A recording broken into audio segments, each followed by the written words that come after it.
Séance ordinaire du Conseil municipal de la Ville de Château-Richer, tenue à la salle du Conseil de l'Hôtel de Ville, située au 8006 Avenue Royale à Château-Richer, ce lundi 5 juillet 2021 à 19h30, à laquelle sont présents Mesdames les conseillères Caroline Patry-Jonca, Katia Cochon et Joanne Pajot, ainsi que Messieurs les conseillers Rénal Tremblay, Jean-Pierre Caron et Vincent Bourgeois, sous la présidence du maire, M. Jean Robitaille. Sont également présents M. François Renaud, directeur général, M. Pierre Racine, vérificateur externe, ainsi que moi-même, Karine Ovington, greffière adjointe. Les membres présents à l'ouverture forment quorum et la séance ordinaire du 5 juillet 2021 est déclarée légalement constituée et ouverte à 19h32. Alors, merci beaucoup, Mme Ovington. Alors, on va débuter avec la séance. Bienvenue à tous. Alors, à l'item 3.1, je vais demander un proposeur pour l'adoption du jour. Je le propose. C'est Mme Pajot et tout le monde est en accord avec ça? Oui, oui. Oui, c'est unanime. En passant, on s'excuse, on a un petit problème technique. Il y a peut-être deux conseillers qui vont apparaître là, en Zoom sous peu. Alors, c'est unanime, Mme Ovington.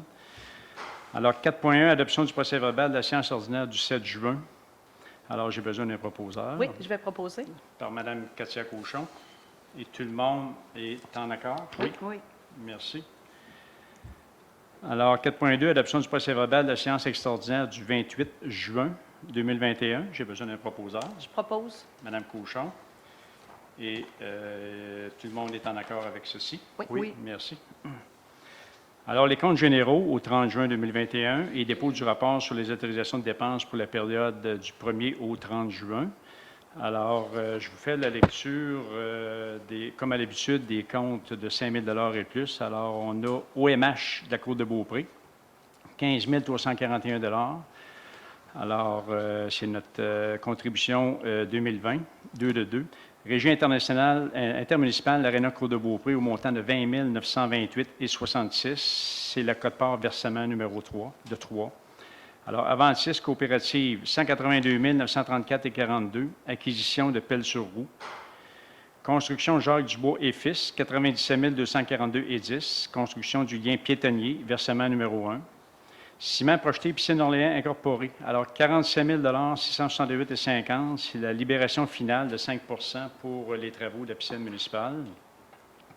Fondation communautaire du Canada au montant de 25 604 alors, remboursement, subvention de fonds communautaires. Alors ici, je vais vous donner plus d'informations. C'est concernant le skatepark, là, lorsqu'on nous, un petit peu plus loin, là, avec d'autres items.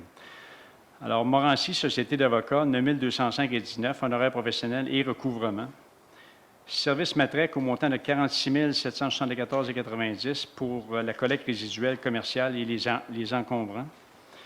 MCO Corporation, 9 763,38 matériaux pour un égout pluvial. En fait, c'est des matériaux qu'on achète. Comme vous savez, on a annoncé qu'on allait faire la réfection de la rue du Couvent-Ouest en régie interne et on nous a recommandé d'acheter des matériaux plus tôt pour être sûr de l'approvisionnement. Et c'est la même chose pour le prochain. Réal Yacht incorporé au montant de 11 851,67 pièces et accessoires d'aqueduc qui vont servir à la réfection de la rue du Couvent-Ouest. Mais maintenant, on a un montant de déneigement Daniel Lachance incorporé, 6 277,64 pour la tonte et débroussaillage. Aidé Fugère incorporé, 9 611,91 location de conteneurs et l'éco-centre. Interbloc Blouin incorporé, 5 671,98 réparation asphalte à Nœud-Royal, rue du Couvent.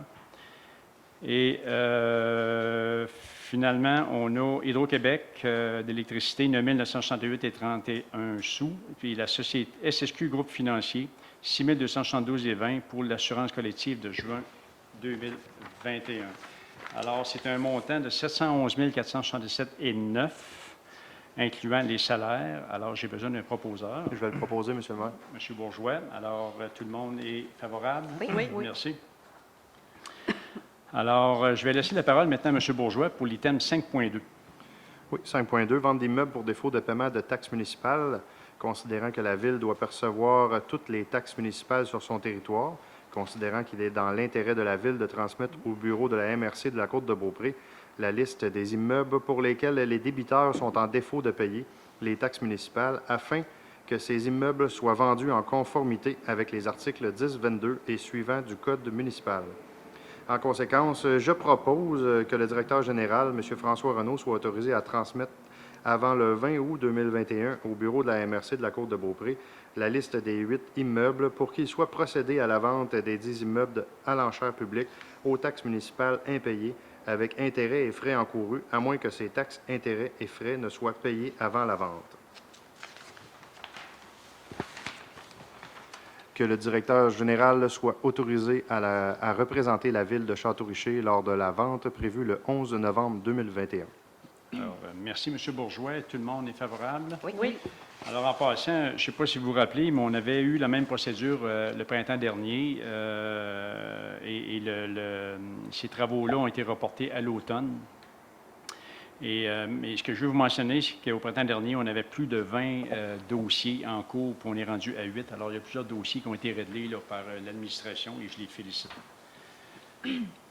Alors maintenant, 5.3, je fais le dépôt du rapport financier et du rapport du vérificateur externe pour l'exercice financier terminé le 31 décembre 2020, à laquelle notre invité présentera les grandes lignes tout à l'heure. Je fais aussi, à 5.4, le dépôt du rapport du maire sur les faits saillants du rapport financier 2020. Alors, sans plus tarder, je vais passer la parole à M. Pierre Racine, vérificateur général pour la Ville de Château-Richer. Alors, Monsieur le maire, Mesdames, Messieurs, il me fait plaisir de vous présenter le résumé du rapport financier de votre ville pour l'exercice financier annuel qui s'est terminé le 31 décembre 2020. Alors, vous avez tous un fascicule où on retrouve à la page un extrait du rapport financier. Et je vais commencer par les revenus en expliquant un peu plus en détail chaque ligne. Évidemment, si vous avez des questions en cours de route, ne vous gênez pas pour me le faire savoir. Alors, les taxes au niveau de la ville de Château-Richer ont généré 5 513 000 $. Alors, pour le bénéfice des participants, ces taxes-là sont présentées comme la taxe foncière générale, la taxe sur les immeubles non résidentiels, la taxe d'eau, la taxe des égouts, traitement des eaux usées, les matières résiduelles, le règlement de secteur 7544 et le service de la dette. Alors, toutes ces taxes-là, lorsqu'elles sont collectées, représentent 5 513 000 $. Et vous pouvez aussi regarder dans la dernière page de votre rapport où on mentionne que les taxes représentent 69,9 % du total des revenus de fonctionnement. Donc, grosso modo, 70 % des revenus de la municipalité ou de la ville proviennent des taxes qui sont demandées aux contribuables. Par la suite, il y a les compensations tenant lieu de taxes. Alors, ces compensations-là totalisent 59 015 $. C'est des compensations qui viennent du gouvernement du Québec et ses entreprises. La compensation pour l'école, entre autres, c'est 29 585 $. Et tous ces montants-là représentent 59 000 $. Vous avez aussi les pourcentages sur la page que je faisais allusion tout à l'heure. Mais évidemment, c'est tout le reste des revenus de la municipalité, c'est à peu près 30 %. Alors, j'ai attiré votre attention seulement sur le montant important. Les transferts, tout ça signifie des subventions ou de l'aide financière en provenance du gouvernement du Québec. Alors, les principaux transferts que la Ville a reçus, c'est pour la sécurité incendie, pour la voirie municipale, pour l'approvisionnement et le traitement des eaux potables, pour le réseau de distribution, pour le traitement des eaux usées, les matières recyclables. Vous avez aussi des compensations pour la rénovation urbaine, les activités récréatives, 343 007, c'est un montant important. Ce sont tous les règlements qui ont été passés concernant le terrain de jeu. Et évidemment, il y avait des subventions qui sont payables dans ces choses-là pour 10 ans parfois et même 20 ans. et la bibliothèque 19 743. Vous avez aussi reçu une autre subvention importante de 692 968, toujours pour le parc récréatif. Ça provient du ministère, évidemment, des Affaires municipales et les autres ministères concernés. Alors, toutes ces subventions-là, ensemble, représentent le montant de 901 615 J'oubliais une subvention importante ici pour la COVID. C'est une subvention qui a été reçue pour 248 312. Or, évidemment, elle ne sera peut-être pas récurrente dans les prochaines années. Par la suite, vous avez les services rendus. Alors, les services rendus, ce sont les montants que la Ville recouvre pour rendre des services à des organismes municipaux, comme par exemple pour l'enlèvement de la neige, pour l'approvisionnement et le traitement de l'eau, pour l'hygiène du milieu. Vous avez aussi l'aménagement, l'urbanisme et le développement. Et pour les loisirs, 90 072. Alors, tout ça représente 183 642 Alors, viennent par la suite les impositions de droits. Alors, par exemple, droits sur les valeurs mobilières quand il y a une vente d'un immeuble. Vous avez aussi des amendes et pénalités. C'est des amendes qui sont perçues par la MRC surtout. Les intérêts gagnés, que ce soit sur les taxes en retard ou d'autres intérêts qui peuvent provenir de la caisse ou de vos autres banquiers. Tous les autres revenus, 147 629. Et évidemment, je vois, j'ai devancé tout à l'heure le montant important de 692 000. Il était un peu plus bas pour le parc récréatif. Alors, si on additionne tous ces montants, ça donne 7 881 908 $. Ce sont les revenus de votre ville pour l'année dernière. Est-ce que vous avez des questions sur quelque chose? C'est clair pour moi. Merci. Bon. Alors, nous allons maintenant prendre la deuxième partie, les dépenses de fonctionnement. L'administration générale, je pense que vous avez aussi, dans le bas de l'autre page, vous avez que représente. Alors, vous voyez, l'administration générale qui est en deux représente 14,6 des dépenses. Alors, 1 028 000, ça comprend les dépenses du conseil municipal. Ces dépenses-là totalisent 154 000. L'application de la loi 4 600, la gestion financière et administrative 447 000. L'évaluation 74 000 et toutes les autres dépenses d'administration générale 348 137. Et ce montant englobe les frais payés par la MRC de la Côte-de-Beaupré, dans le montant de 348 000. La sécurité publique, 804 000.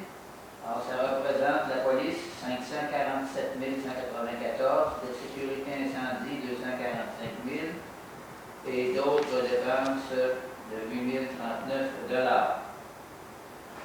L'hygiène du milieu, 1 180 transport, 1 684 438. Alors, le réseau routier, d'abord, la voirie municipale, c'est 752 521. L'enlèvement de la neige, 865 227. L'éclairage des rues, 32 264.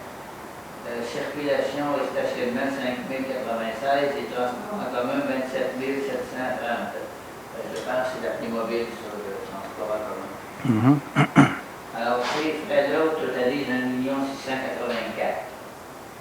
Par la suite, on a l'hygiène du milieu, 1 191 000. Alors ça regroupe d'abord l'approvisionnement et le traitement de l'eau potable pour 235 000 $. Réseau de distribution de l'eau potable, 144 000 $. Le traitement des eaux usées, 348 000 $. Pour les matières résiduelles, la collecte et le transport, 369 000 $. Et pour les matières recyclables, 92 556 $. Alors, ce qui donne 1 191 000 $. Santé et bien-être, alors 19 031, c'est votre contribution à l'Office municipal d'habitation de la Côte de Beaupré. Aménagement, urbanisme et développement. Alors, il y a d'abord l'aménagement et l'urbanisme pour 154 000 $. La rénovation urbaine pour les biens patrimoniaux, 8 617. Les autres biens, 27 585. Et pour le tourisme, 70 159. C'est le montant que vous versez à la MRC, ça. Dans les loisirs et culture, 583 271. Alors, pour le centre communautaire, 210 472. Patinoire intérieure et extérieure. Extérieure, évidemment, c'est la contribution à l'aréna. 79 936. Piscine, plage, 35 752. Et parc et terrain de jeu, 190 784. Alors, s'ajoute à ça la bibliothèque, 44 783. Et musée et centre d'exposition, 19 034 $.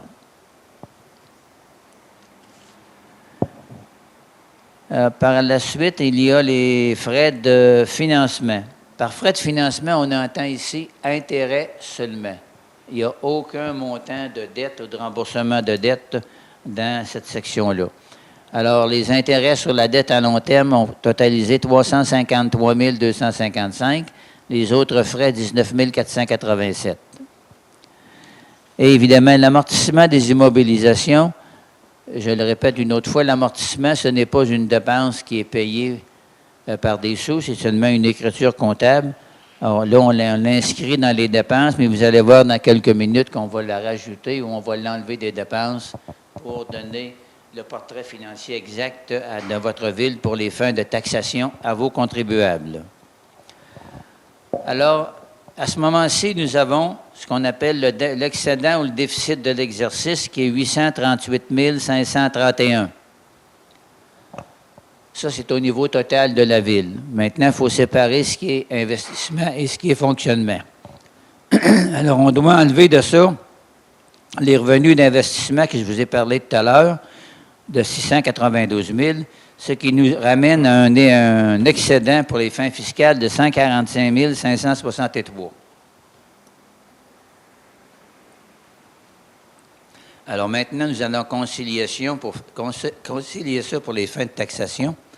Alors, l'amortissement qu'on a placé dans les dépenses un peu plus haut sur la feuille, on va le rajouter. Et maintenant, jusqu'à date, je ne vous ai pas mentionné de dette à long terme remboursée. Parce que dans une dette à long terme, on a parlé tout à l'heure qu'il y avait du financement, on a dit que c'est les intérêts. Alors ici, c'est le capital remboursé. 1 304 356. Et il y a eu des affectations. Il y a eu des immobilisations ou des investissements qui ont été payés par même les revenus de l'année de 300 771. Il y a eu un excédent de fonctionnement qui avait été décidé par des résolutions du conseil municipal 158 610. Et aussi, on a été calculé des réserves financières et fonds réservés. Ça, c'est surtout les fonds carrières et sablières et aussi les soldes disponibles de règlement d'emprunt. Parce que les soldes disponibles de règlement d'emprunt peuvent être utilisés pour rembourser une partie des dettes à long terme, quand on parle de capital. Alors ici, on est allé faire les calculs pour calculer le montant exact qu'on pouvait s'approprier. Alors tout ça donne un net de 128 267, ce qui donne un excédent ou un surplus, comme on l'appelle, de l'année pour 65 686 $. Ça, c'est le surplus pour fin fiscale. Alors, ça pourra être utilisé selon les désirs du Conseil dans les prochains mois ou les prochaines années. Juste avant aussi, je voudrais ajouter, avec votre permission, M. le maire, certains renseignements, comme l'endettement total net à long terme par unité d'évaluation. Alors, votre municipalité indique ici 5 228 $. Si vous comparez ça avec les autres municipalités de la MRC, c'est 6 856. Si vous comparez ça à la région administrative numéro 3, c'est 8 078. Et pour tout le Québec, c'est 6 924. Et vous autres, vous êtes en bas de tout ça. Alors, on en est bien fiers. Alors, c'est une donnée intéressante. J'en ai une autre ici. On est 3 ou 4. La charge fiscale moyenne par logement. Alors, ici, à Château-Richer, la charge fiscale moyenne par logement, c'est 1 886 $. Si vous comparez ça à la MRC, les autres municipalités, 2 128. La région administrative numéro 3, 2 280. Et tout le Québec, 2 117. Encore là, vous avez une place de choix. Le taux général de taxation uniformisé. Ici, votre taux général de taxation est 0,97. C'est même pas $1. À la MRC, ici, c'est 0,94. À la région administrative, 1,10. Et tout le Québec, 1,2. Alors, à peu près 3 sous de plus que la moyenne de la MRC, et pour tout le reste du Québec et la région, vous êtes encore très bien placé. Le service de la dette, les charges nettes sans amortissement, plus le remboursement de la dette, comparé à la recherche foncière et ces choses-là. Alors, à Château-Richer, le service de la dette représente 21,45 % des frais. Au niveau de la MRC, 22,85. La région administrative, 20,76. Alors, vous avez 21,45. Évidemment, même s'il y a des dettes, il faut tenir compte, lorsqu'on parle d'endettement, il y a une bonne partie qui va être remboursée par des subventions promises qui seront encaissées dans 5, 10, 15 ou 20 ans. Alors, c'est pour ça que, parce que vous aviez posé déjà une question, M. Desjeux aussi. Alors, je vais aller voir parce que c'était peut-être un renseignement que les membres du Conseil avaient obtenu. De toute façon, vous pouvez en avoir beaucoup d'autres. Hein, Oui. Vous m'enlevez les mots de la bouche. Parce que c'est très bien, il y a beaucoup de statistiques qui sont intéressantes. Ça permet aussi de se corriger à un item si on est moins bien, on fait moins bien qu'ailleurs. Alors voilà, moi, c'est ce que j'avais à vous proposer. Si vous avez des questions ou des remarques. Peut-être une donnée intéressante aussi, M. Racine, dans le résumé ici. Alors, l'endettement à long terme en 2019, qui était de 13 239,40, à la fin 2020, est de 11 193 588. Alors, il y a quand même une diminution importante de 2 45 452 au bas de la page. Alors, c'est quand même une donnée intéressante là, à souligner aux citoyens. Dans votre année, à date 2020, vous avez remboursé 1 300 000, ce qui est bien. Oui. Alors, l'endettement total est 10 millions, 1 300 000, ça va bien aller. Ça aide. Alors, merci beaucoup, M. Racine. C'est très agréable de vous avoir avec nous. Et puis, je vais vous souhaiter bon match. Vous l'avez souhaité l'autre soir, mais ça m'a été. Ça a mal été, mais espérons que ce soir, ce sera meilleur. Et puis, comme on dit, ils sont juste à 4 parties de la Coupe Stanley. Alors, Exact, c'est très exact. Alors, bonne soirée aussi. Merci. Ça me fait plaisir de vous revoir encore cette année. merci beaucoup. Merci beaucoup.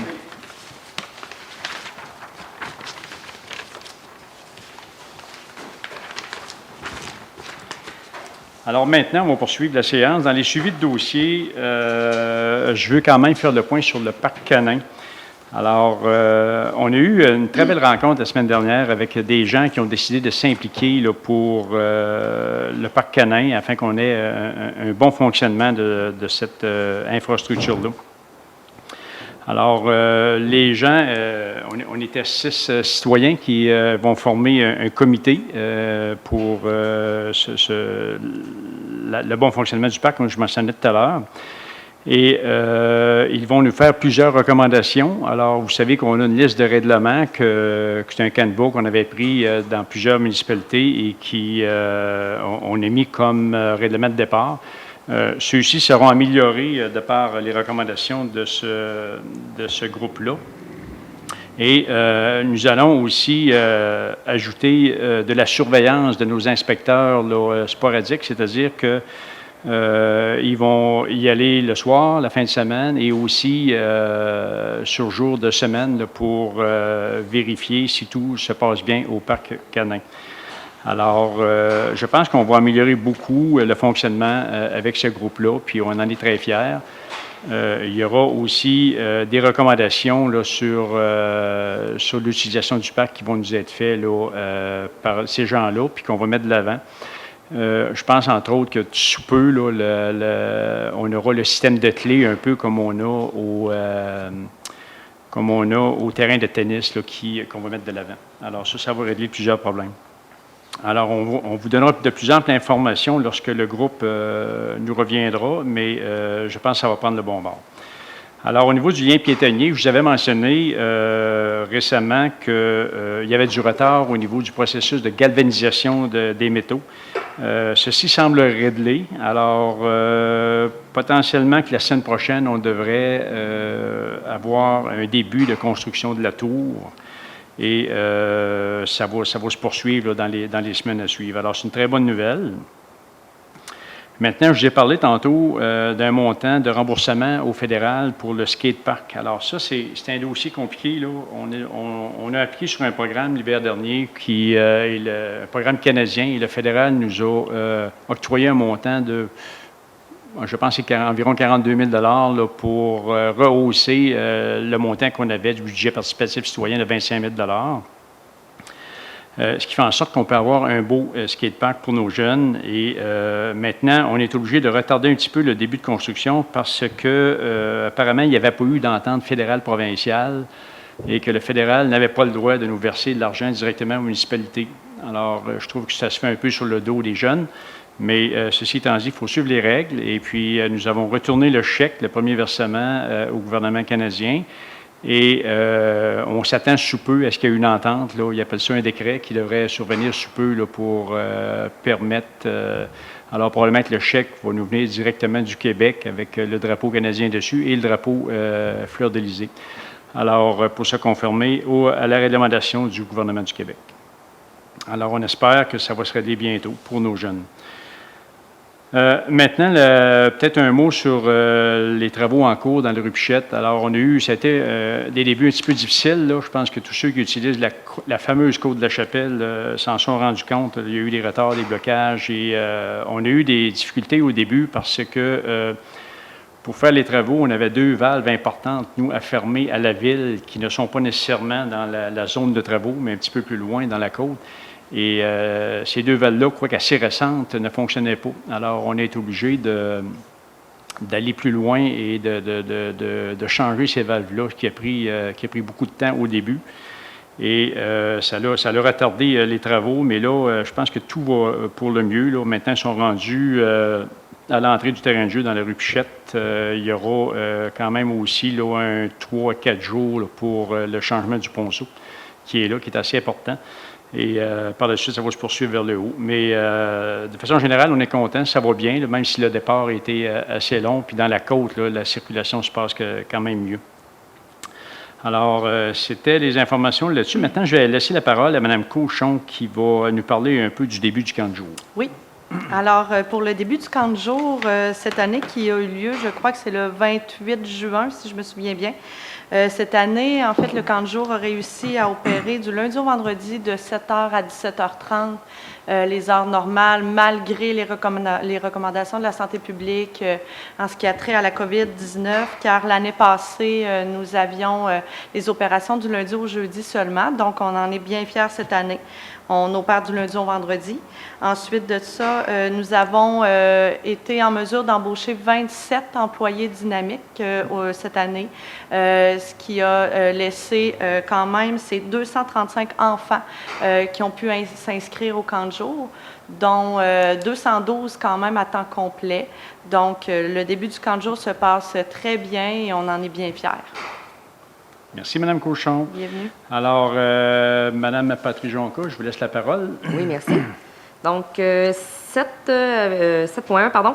Règlement numéro 593-21 modifiant le règlement numéro 571-19 concernant la circulation, le stationnement et les autres règles concernant les chemins et la sécurité routière dans la municipalité, Présentation et dépôt du projet de règlement, séance tenante. Conformément à l'article 356 de la Loi sur les cités et villes, je, par la présente, donne avis de motion qu'il sera adopté à une séance subséquente le règlement numéro 593-21, modifiant le règlement numéro 571-19 concernant la circulation, le stationnement et les autres règles concernant les chemins et la sécurité routière dans la municipalité. Dépose le projet de règlement numéro 593-21, modifiant le règlement numéro 571-19 concernant la circulation, le stationnement et les autres règles concernant les chemins et la sécurité routière dans la municipalité. Alors, merci, Mme Patrick-Jonca. Alors, 8.1, je fais le dépôt des comptes rendus des rencontres du CCU du 22 juin et du 5 juillet 2021. Je laisse la parole à Mme Pajot. Merci. Lors de sa séance régulière du 22 juin dernier et d'une séance extraordinaire tenue le 5 juillet, donc ce matin, le Comité consultatif d'urbanisme, dans le cadre du plan d'implantation et d'intégration architecturale, le PIA, a pris connaissance des demandes suivantes. Alors, au point 8.2, rénovation et agrandissement au 72-38 Avenue Royale. 8.3, rénovation de la marquise au 87-68 Avenue Royale. 8.4, rénovation de la toiture au 88-30 Avenue Royale. 8.5, rénovation de la toiture du garage détaché au 88-51 Avenue Royale. 8.6, un mur de soutènement en cours avant au 79-59 Avenue Royale. Et 8.7, nouvelle clôture au 80-28 Avenue Royale. Alors, le CCU a émis des recommandations favorables pour l'ensemble des demandes. Il a également formulé certains commentaires et recommandations. En conséquence, je propose d'autoriser l'ensemble des travaux et demande aux requérants de prendre connaissance des commentaires et recommandations qui leur sont formulés et de bien vouloir s'y conformer. Merci, Mme Pajot. Est-ce que tout le monde est en accord? Oui. Oui. Alors, c'est unanime. Mme Ovington, merci. Alors, Mme Cochon, l'item 9.1, s'il vous plaît. Oui. Tarification de l'affichage publicitaire dans la tribune. Considérant que le conseil municipal juge opportun de permettre à la population d'afficher la publicité dans le journal municipal La Tribune, considérant que des tarifs d'affichage doivent préalablement être déterminés, je propose d'autoriser l'affichage publicitaire dans le journal municipal La Tribune, que les tarifs pour acheter un espace publicitaire soient les suivants: par parution, carte d'affaires à 50 $, un quart de page 100 $, une demi-page 225 $, une page 450 $. Alors, merci, Mme Cochon. Est-ce que tout le monde est en accord? Oui. Oui, merci.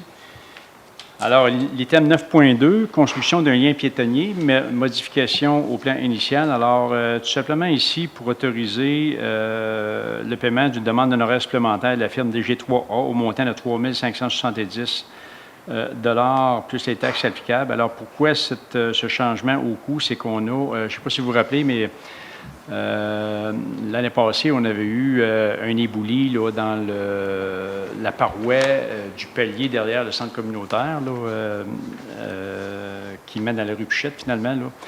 Et on a été obligé de construire un mur de soutènement, pour protéger le centre, mais protéger aussi la tour d'escalier qui va être construite. Et pour ce faire, on devait installer des géogrilles. Est-ce que c'est un terme un peu technique, là? Mais la géogrille, là, pour lorsqu'on met une charge derrière les blocs, plus on met de la charge, bien, plus les blocs sont solides. Alors, ça vient écraser le tout et ça nous a été fortement recommandé par la firme d'ingénieurs. Il n'y avait pas d'autre solution de toute façon. Et ceci, pour ce faire, on a dû éloigner la tour de quelques mètres. Donc, ça va amener des modifications à la passerelle qui va rejoindre le dessus de la paroisse, le dessus du palier de la rue Pichette à l'escalier. Alors, c'est pour cette raison-là. Alors, j'ai besoin d'un proposeur. Monsieur Caron, alors merci. Et est-ce que tout le monde le supporte? Oui. Oui, merci. Alors, Mme Cochon, l'item 9.3, s'il vous plaît. Oui. 9.3, annulation de la résolution 2021-0706-105, octroi d'un contrat pour la construction du skatepark. Considérant que la Ville de Château-Richer a obtenu une subvention de l'organisme Initiative canadienne pour les collectivités en santé au montant de 42 673 $ pour la construction du skatepark. Considérant que la Ville doit obtenir une approbation du ministère des Affaires municipales et de l'Habitation pour avoir accès à ces fonds. Considérant que la Ville a octroyé un contrat à l'entreprise RIC Design Inc. suite à l'obtention à cette subvention par la résolution 2021-0706-105 adoptée lors de la séance du 7 juin 2021. En conséquence, je propose d'annuler la résolution 2021-0706-105 accordant un contrat à l'entreprise RIC Design Inc. pour la réalisation du skatepark. Encore une fois, merci Mme Cochon. Encore une fois, c'est un retard du projet. On aurait aimé l'avoir plus tôt, mais les procédures administratives n'ont pas été respectées. Alors, il faut faire un pas de recul pour mieux avancer par après. Alors, est-ce que j'ai l'accord de tout le monde? Oui. Oui, merci. Alors, l'item 9.4, développement Havre-sur-Saint-Laurent, entente amendée numéro 5, amendement afin de prolonger la date de finalisation des travaux d'asphaltage. Alors, comme vous savez, il y a une couche supplémentaire, on appelle ça la couche d'usure, là, à mettre par-dessus l'asphalte présente dans plusieurs rues. Ce qu'on s'entend avec le promoteur, une demande du promoteur, c'est de retarder d'une année cette couche-là, parce qu'évidemment, comme vous pouvez le constater, là, on la brise beaucoup présentement, là, les travailleurs, les pelles mécaniques qui traversent la rue, des entrées d'eau qui sont additionnées, alors il y a des choses qui changent, alors c'est préférable. On est d'accord avec le promoteur à sa demande au fait de prolonger d'une année avant de mettre la couche finale. On va tous y gagner là, sur la longévité de cette couche-là. Et le promoteur aussi prolonge sa garantie bancaire de 235 000 $ au 31 décembre 2022, là, afin qu'on puisse faire ces travaux-là l'an prochain. Alors, j'ai besoin d'un proposeur. Monsieur Caron, est-ce que tout le monde appuie cette résolution? Oui, Alors, oui. Merci. Alors, l'item 10, correspondance. Alors, on a deux correspondances. Ministère des Affaires municipales et de l'Habitation. Alors, aide financière aux municipalités de 5 000 habitants et moins pour leur permettre de réaliser rapidement des travaux à leurs bâtiments municipaux. Alors, au montant de 168 677 $ que nous appliquerons au centre communautaire et au centre Olivier-Letardy, au centre communautaire Olivier-Letardy et à l'hôtel de ville. Alors, en gros, c'est que les travaux urgents que nous avons, c'est la réfection de toutes les ouvertures de l'hôtel de ville. Là, je parle de portes et fenêtres. Et on change aussi, là, on va demander des soumissions pour la réfection du plancher de la salle Olivier-Letardy, là, qui est rendu en fin de vie. Alors, c'est une excellente nouvelle de la part qu'on a reçue de la part du ministère des Affaires municipales et de l'Habitation. Alors, le deuxième, c'est le ministère des Transports, programme d'aide à la voirie locale, volet projet particulier d'amélioration, une somme de 20 000 $ que l'on va se servir pour améliorer la sécurité dans la route Saint-Achille par l'ajout de glissières de sécurité là, aux endroits les plus dangereuses. Alors, voilà pour la correspondance. Maintenant, nous sommes rendus à la période de questions. On a reçu deux questions, des questions de deux personnes. Alors, la première nous vient de M. Verreau. Alors, je vous fais la lecture, c'est quand même court. Là. Puisque vous avez décidé de lancer l'appel d'offres concernant les plans de vie pour la voie de contournement, doit-on comprendre que la contribution financière du gouvernement du Québec est maintenant acquise? Le cas échéant, combien ce projet coûtera-t-il et comment sera-t-il financé? Alors, oui, la contribution financière du gouvernement du Québec là, est sur la table. Alors, c'est via le programme d'aide à la voirie locale 2021-2024, dans le volet soutien. En fait, je vous le répète, il y a évidemment là, des fonds qui sont alloués et on cible 6 municipalités, je ne connais pas le nom des autres, mais dont la nôtre là, pour des voies de contournement dans ce volet-là. Alors, c'est ce qu'on nous a dit à l'entretien qu'on a eu avec les représentants du ministère des Transports. Maintenant, pour connaître les coûts, je ne suis pas capable de vous répondre. Et justement, l'exigence pour avoir accès à ces fonds-là au programme, pour appliquer sur le programme, c'est d'avoir en main les plans et devis. Alors, c'est pour cette raison-là que nous allons procéder à un appel d'offres pour les plans et devis.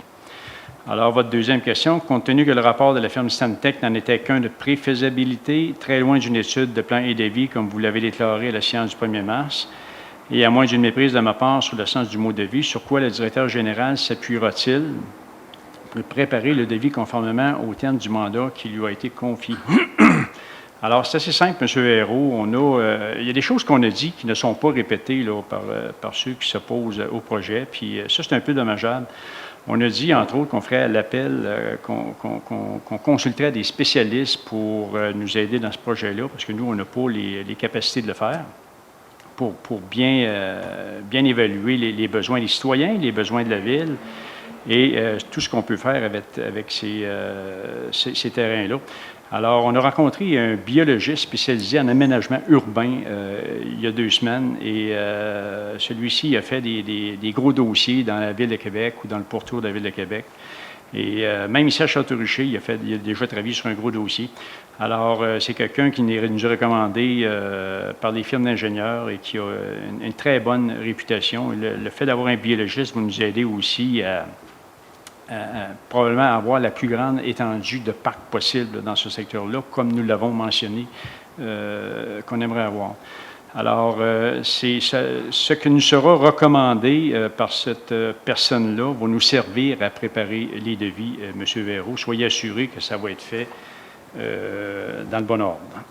Alors, merci pour vos questions. Maintenant, des questions de M. Nicolas Houd. Alors, la première, plus de 250 personnes ont maintenant signé la pétition s'opposant à vos nombreux projets sur les anciens lots de Ciment Québec. Lors de la séance du Conseil du 1er mars, vous avez mentionné que rien ne se fera sans l'approbation citoyenne. Alors, avant d'aller plus loin dans vos démarches pour détruire cet espace nature, est-ce que votre conseil s'engage à sonder la population sur cet enjeu afin de vérifier l'approbation citoyenne? Alors, monsieur, je vais vous remettre à l'ordre un petit peu, là, M. Houd. Là. Alors, dans un premier temps, j'aimerais vous rappeler qu'il n'y aura pas de destruction, comme vous le mentionnez depuis le début, de 36 hectares de terrain. Vous oubliez toujours de mentionner à ceux à qui vous faites signer votre pétition qu'on a la volonté de faire un immense parc dans ce secteur-là, et qu'on a des terrains exceptionnels pour le faire et qu'on va le faire. Alors ça, vous pouvez le répéter à tout le monde. La volonté du Conseil ici présent là, et de la direction, c'est de faire un immense parc pour la majorité des espaces qu'on a dans ce terrain-là. Alors, pour revenir à votre pétition, à ce jour, moi, je n'ai rien vu. Alors, on analysera ça lorsqu'on l'aura en main. Et j'espère pour vous que ce sont tous des citoyens de Château-Richer qui l'ont signé. Ça donnerait plus de crédibilité et que l'information que vous y mettez pourrait être plus juste pour attirer des gens. Alors, comme je le mentionnais tantôt à M. Hérault, on va faire bientôt, on va donner un contrat à un biologiste qui est spécialisé en aménagement urbain. Et celui-ci va nous préparer un esquisse de ce qui pourrait être fait dans ce secteur-là. Et quand on aura ça en main, à ce moment-là, on va consulter la population. Pas sur le fait qu'on doit ou non faire une voie de contournement pour les camions. Je pense qu'on a l'obligation de la faire pour la sécurité des citoyens et on a la volonté de la faire. Mais pour tout l'aménagement en dehors de la route, cette personne-là va nous conseiller beaucoup. Et ça va commencer par la caractérisation et la localisation exacte du site de contamination qui est dans ce secteur-là. Et ça va nous permettre de voir si la route peut passer à cet endroit-là ou non. Alors, ça va nous aider aussi pour la firme qui va faire les plans de vie. On doit commencer par cette étape-là. Alors, votre deuxième question, rapport Stantec.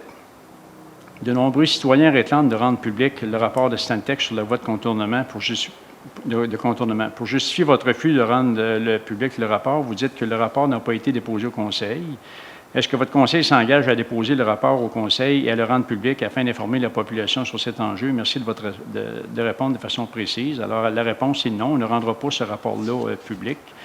Ce qui était important dans ce rapport-là, c'est de vous démontrer qu'on a une possibilité à Château-Richer de sortir les camions de la fameuse côte à 23 % qu'on a ici, là, pour sécuriser. C'est qu'on a la possibilité de faire autre chose. Et c'est ça qui est important là-dedans. Pour le reste, ça peut changer à cet endroit-là. L'endroit ne changera pas, mais le tracé de la route peut changer selon ce qui va nous être recommandé et selon ce qui sortira des plans de vie. Alors, ça ne donne rien de vous dire que la route va passer 100 mètres plus à gauche ou plus à droite. Mais ce qu'on peut vous dire, dans le plus près qu'on est de la rivière, on l'a regardé ce matin, là, dans la courbe qui va vers l'est, on est à 250 mètres de la rivière. Alors, on est très, très loin de ce que vous appelez le boisé de la rivière. Et encore une fois, on a l'intention de créer le boisé, le parc du boisé de la rivière Saute-la-Puce. Alors ça, je vous demanderai de le répéter à tous vos amis, là. Alors, et c'est ce qu'on va faire. Alors, ça termine la période de questions. Alors, j'ai besoin d'un proposeur pour la levée de la séance. Je vais le proposer. Monsieur Bourgeois, alors merci. Est-ce que tout le monde est en accord? Oui. Merci beaucoup. Alors, je vous souhaite une excellente soirée, un bel été et un beau match aux Canadiens ce soir. Merci.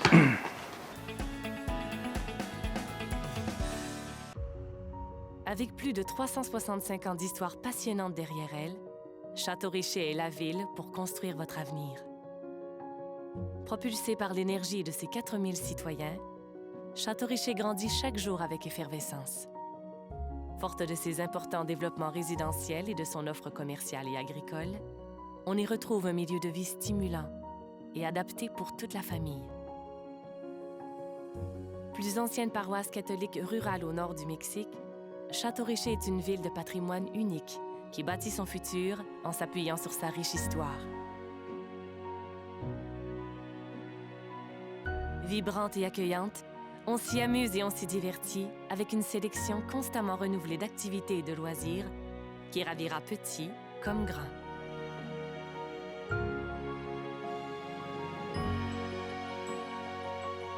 Au fil des saisons, les 240 km² de Château-Richer se colorent, alors que ses forêts, ses cours d'eau et ses récoltes variées y forment des panoramas hors de l'ordinaire. Et à quelques minutes seulement de Québec et du Mont-Sainte-Anne, il serait fou de s'en priver.